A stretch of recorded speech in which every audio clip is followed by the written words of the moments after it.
Court ने prove कर दिया। बस ठीक हो गया, ठीक है रत्नेश जी, ठीक है, अब सवाल को ज्यादा लंबा नहीं खींचेंगे। फरतून भाई तीसरा बड़ा पॉइंट, काम करता है इनको कुछ सालों से मुसलमान को काम में दिखने लगा है कि आप आवंटित जमीन पर कितने लोगों ने अवैध कब्जा कर लिया। ठीक है, मैं इसका जवाब ले लेता हूं मैं। ठीक है रत्नेश जी, अब ज्यादा लंबा नहीं खींचेंगे इसको। की परिभाषा क्या है? क्या कुफ्र है भाई? अगर अपने आप मस्जिद को गिरा रहा है तो ये कुफ्र काम है? क्या कुफ्र है? हमें आप बता दीजिए कुफ्र की डिफिनेशन, कि अगर अपने आप उन्होंने मस्जिद गिरा ली तो अपने काम अगर कर रहा है, चलिए ठीक है, वो अवैध था, पता चला मस्जिद कमेटी को अवैध है, खुद से वो गिरा ले रहे हैं, डर की वजह से मान लीजिए, दहशत की वजह से मान लीजिए, अगर नहीं गिराएंगे तो गोली मार दीजिए। यानी कि आप ये तो मान रही है ना, ये तो मान रही है ना, नहीं नहीं नहीं नहीं नहीं, आप ये मान रही है ना कि उन मुसलमानों ने अवैध कब्जा करके मस्जिद का निर्माण कराया, ये मान रही है? कब्जा नहीं है, कोई एडवर्स पोजीशन है, तो फिर तोड़ा क्यों? अगर अवैध कब्जा नहीं था तोड़ा क्यों?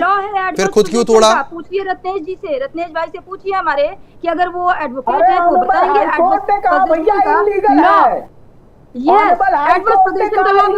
आप वकालत तो बता रही हैं, हाईकोर्ट के फैसले को आप गलत बता रही हैं।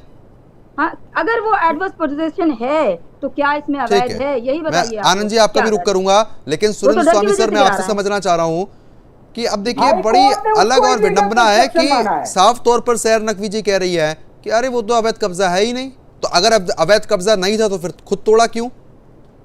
एडवर्स पोजीशन इनके कहने से क्या होता है, सैर नकवी जी के कहने से थोड़ी वो वैध कब्जा हो जाएगा या एडवर्स पोजीशन हो जाएगा।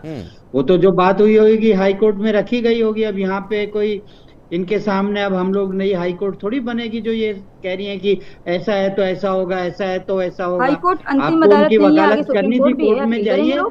तो आपको सुप्रीम कोर्ट जाना चाहिए था ना सर जी इस मामलों में, आपने मस्जिद खुद क्यों तोड़ दी?